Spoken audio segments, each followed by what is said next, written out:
every one of the dang cows, and then it looked like it stuck some sort of device up the poor thing's... Claptrap, and after all that, I didn't even get to see Miss Rockwell. She just walked right on by with her... crops laid out flat in circles like a 4th of July pinwheel.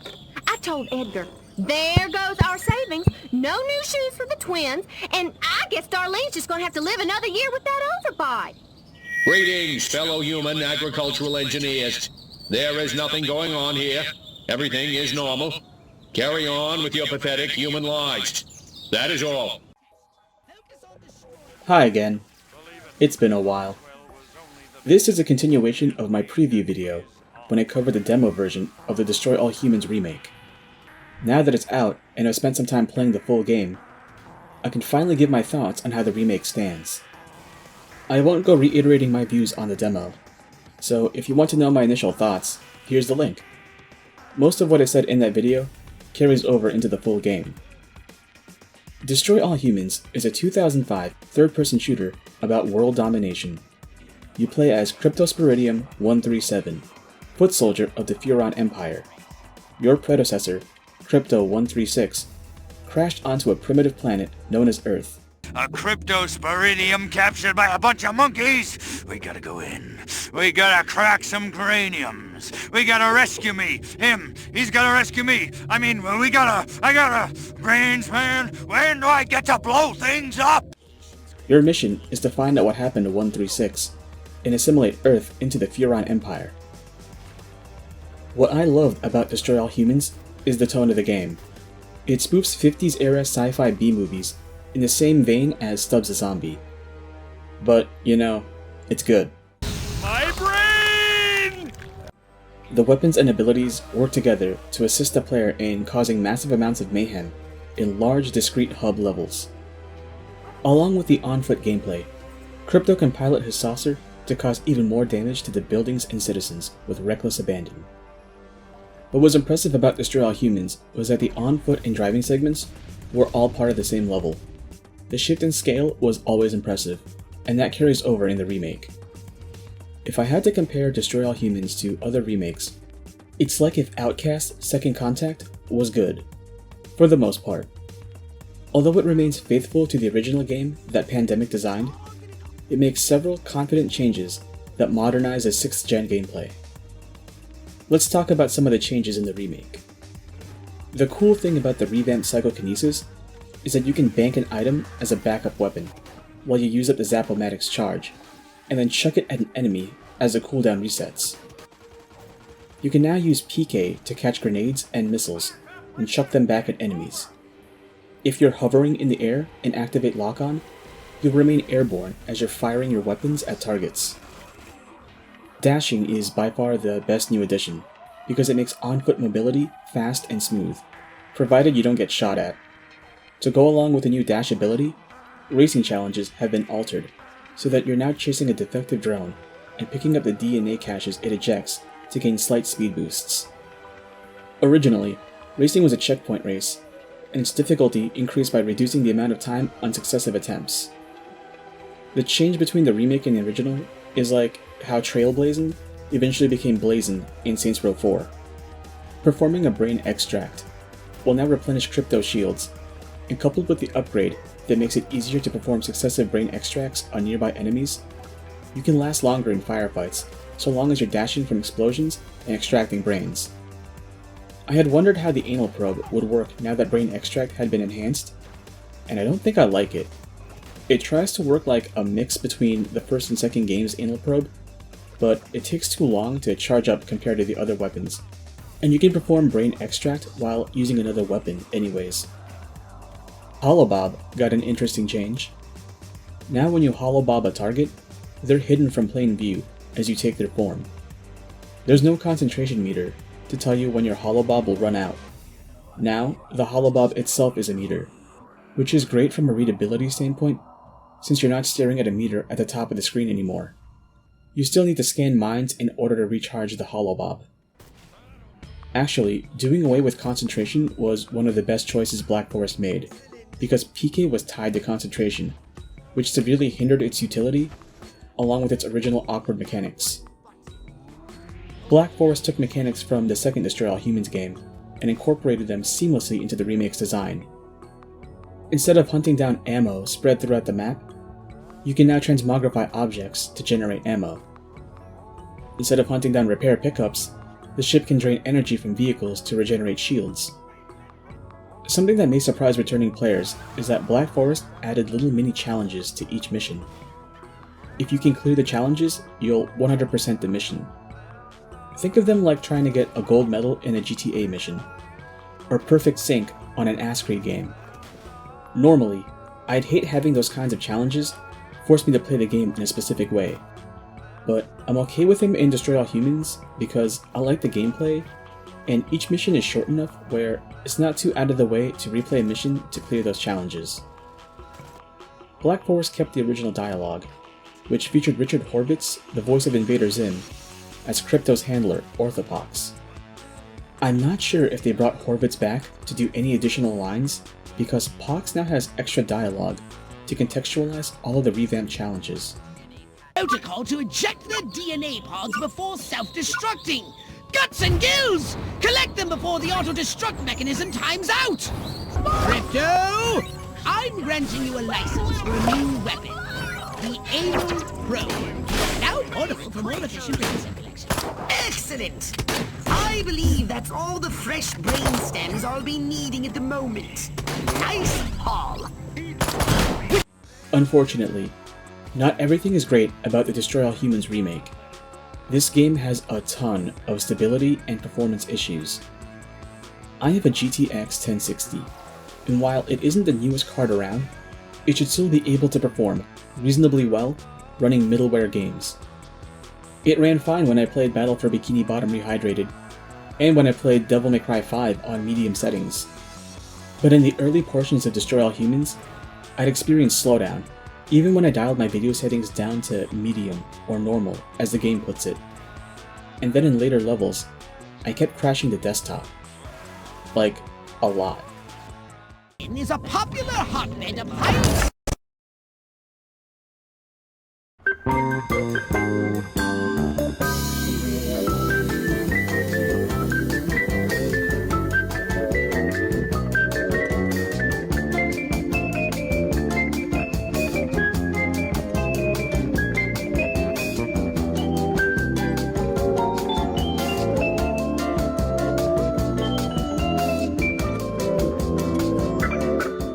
And even when the game ran, it would take forever to load certain missions or cutscenes.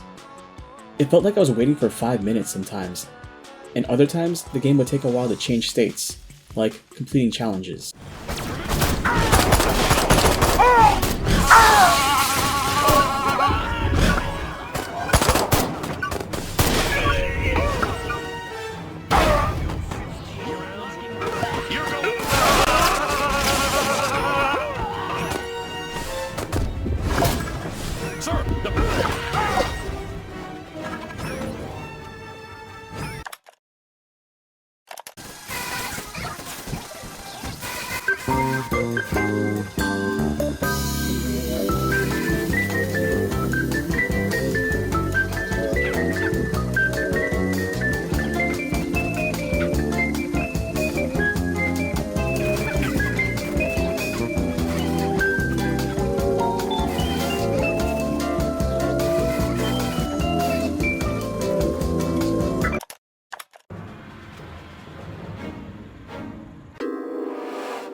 This delay also extends to the voice clips that should play out after you scan someone.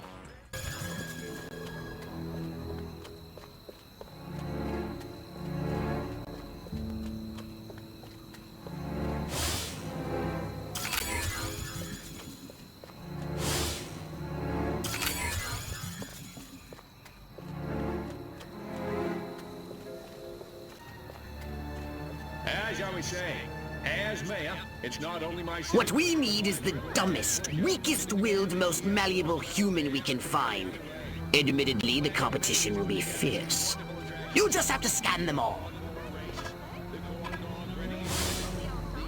Man, oh man, she may be the dumbest Miss Rockwell ever. And check out them cantaloupes. God, I love America.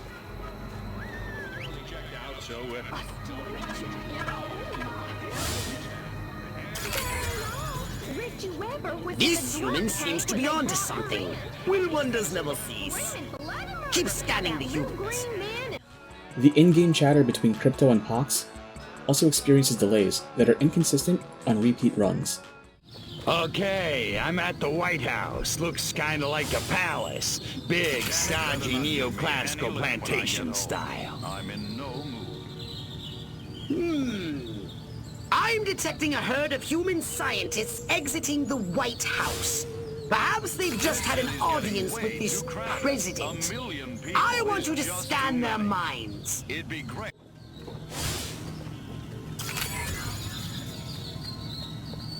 I wonder if Doris Day is really as innocent as she looks. Bet she's a wildcat.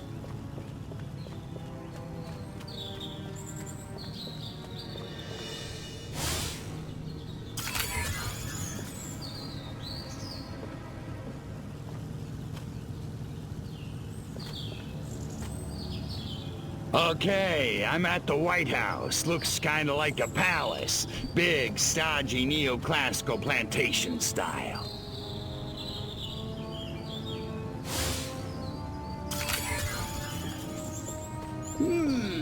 I'm detecting a herd of human scientists exiting the White House.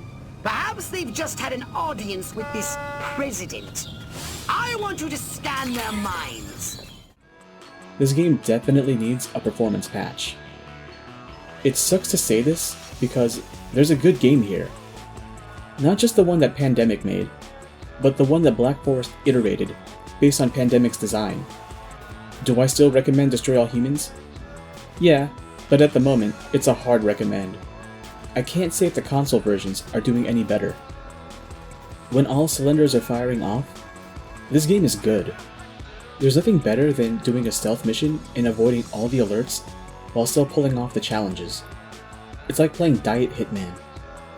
And then you jump into your saucer and go ham with the death rays and explosions. There are so many good things in this game. Some of the lines that the NPCs say in their thoughts provide a decent enough chuckle. Bill of Rights.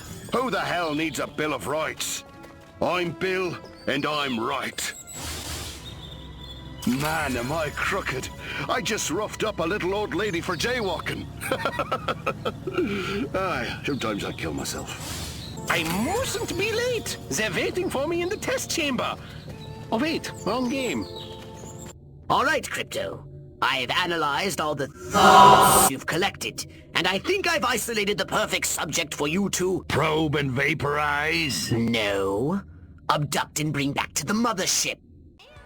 The new art style really adds to the game's personality, and I'm glad Black Forest were confident enough with their art assets that they went for extreme close-ups in some shots. It's not The Last of Us, Ghost of Tsushima pretty, but the plastic look that everyone has fits with the tone of the 50s Americana spoof that the game is going for. What you need is a new direction. Exactly. A real purpose in life. Freaking A! Ever thought about homeland protection? Home what? Wise up, Romeo. There's a 500 million Reds who'd love nothing better than to rip that varsity sweater right off your back. No kidding. Take this little pamphlet. It'll tell you everything you need to know about protecting your little corner of the country from communist invasion. Thanks a million, Daddy-O. Freaking A. Wow. There goes a real American. A real American dreamboat. Meow. There's a drive-in theater in one level, and if you check on the screen at night, I think it plays footage from Plan 9 from Outer Space, which was an unlockable movie in the original Destroy All Humans. I still laugh at the fact that Crypto's voice is just a Jack Nicholson impression. Are kids these days even gonna get that? Okay, monkeys. You want a war? You've got a war. Or the fact that this game was probably inspired by Mars Attacks, hence the Nicholson impression. Why are you doing this? Why? Isn't the universe big enough for both of us?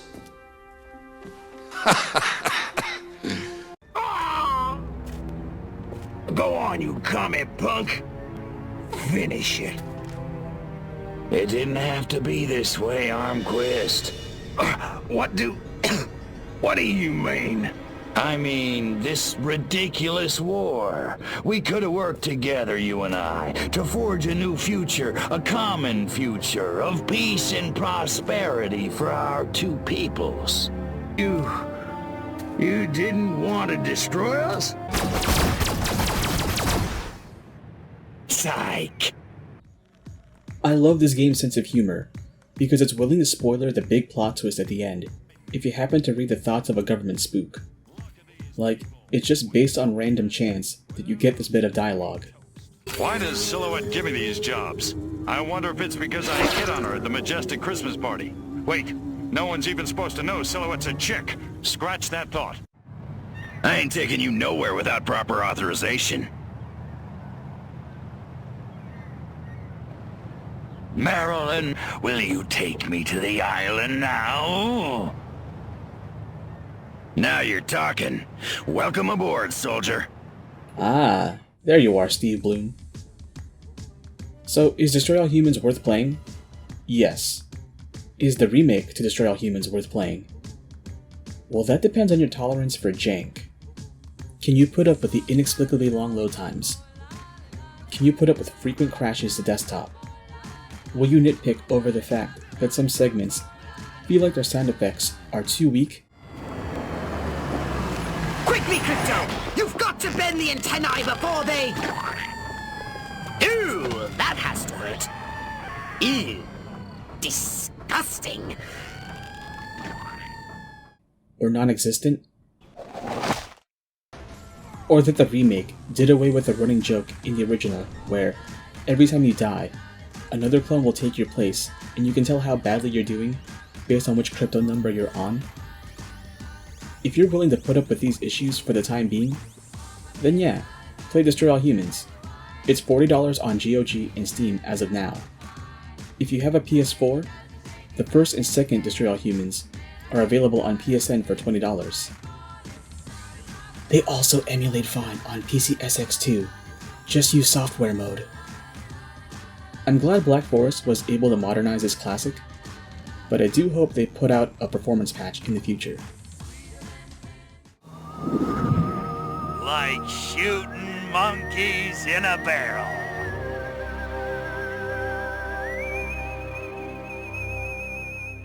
Life could be a dream if I could take you up in paradise. If you would tell